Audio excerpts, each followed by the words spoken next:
रिंकू के जीवन की कहानी कुछ यूं है। स्कूल की पढ़ाई के दौरान रिंकू अपने परिवार के साथ एक छोटे से शहर में रहता था। पढ़ाई लिखाई में इसका मन नहीं लगता था। अपनी कक्षा में ये हमेशा ही फिसड्डी रहता था। मुश्किल से किसी तरह पास होकर अगली कक्षा में पहुंचता था। स्कूल के बच्चों से लेकर मोहल्ले तक लोग रिंकू का मजाक उड़ाने में कोई कसर नहीं छोड़ते थे। रिंकू की पढ़ाई में कमजोरी से उनके माता पिता भी दुखी रहते थे। पढ़ाई में पिछड़ने का डर तो रिंकू को भी होता था, परंतु कोशिश करने पर भी पढ़ाई में उसका मन नहीं लगता था।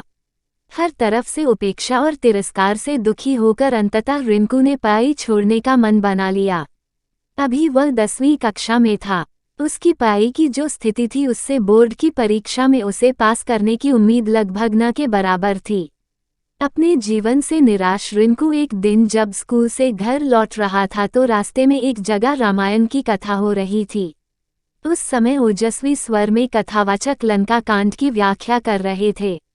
कथावाचक के ओजस्वी स्वर से बुरे ख्यालों में खोए रिंकू की तंद्रा भंग हुई और वह सम्मोहित होकर कथास्थल की ओर चल पड़ा। कथास्थल पर पहुंचकर वह जगह बनाते हुए आगे की पंक्ति में जा बैठा। रिंकू को देखकर कथावाचक मुस्कुराए और अपनी कथा को जारी रखा।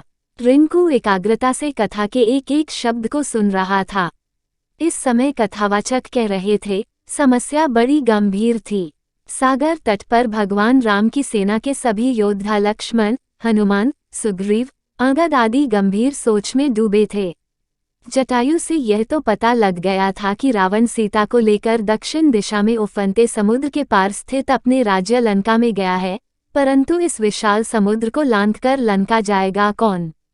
समस्या विकट थी। तभी वहां की शांति सुग्रीव के आवाज से भंग हुई।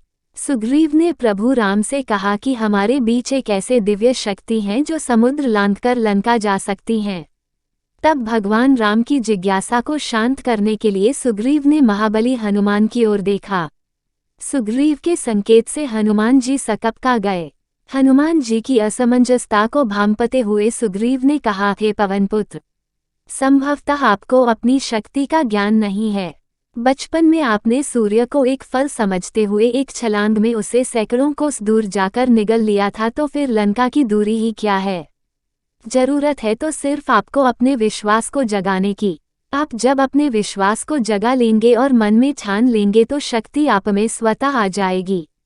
सुग्रीव की बात सुनकर एक तरफ जहां हनुमान जी को आश्चर्य हुआ, वहीं उनका विश्वास भी जागा और वे समुद्र लांघने को तैयार हो गए। अगले ही दिन उन्होंने पूर्ण विश्वास के साथ समुद्र लांघते हुए लंका की ओर प्रस्थान किया।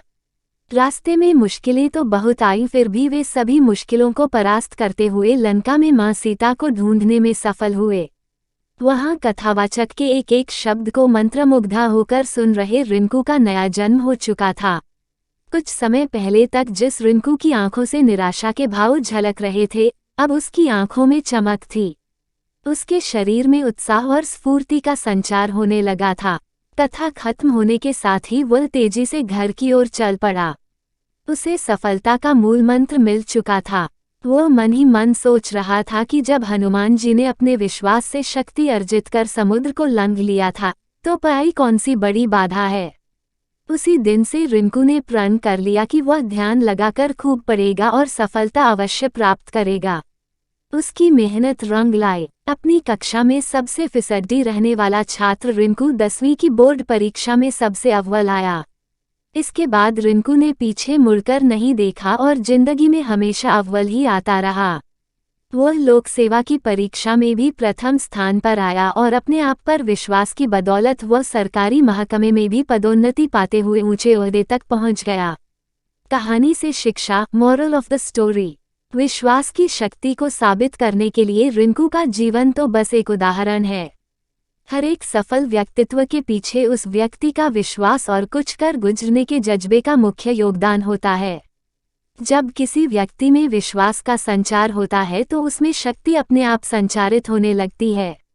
फिर जब तन और मन में शक्ति यानी ऊर्जा का संचार होता है तो मुश्किल काम भी आसान हो जाता है। यही तो जीवन में सफलता का मूल मंत्र है।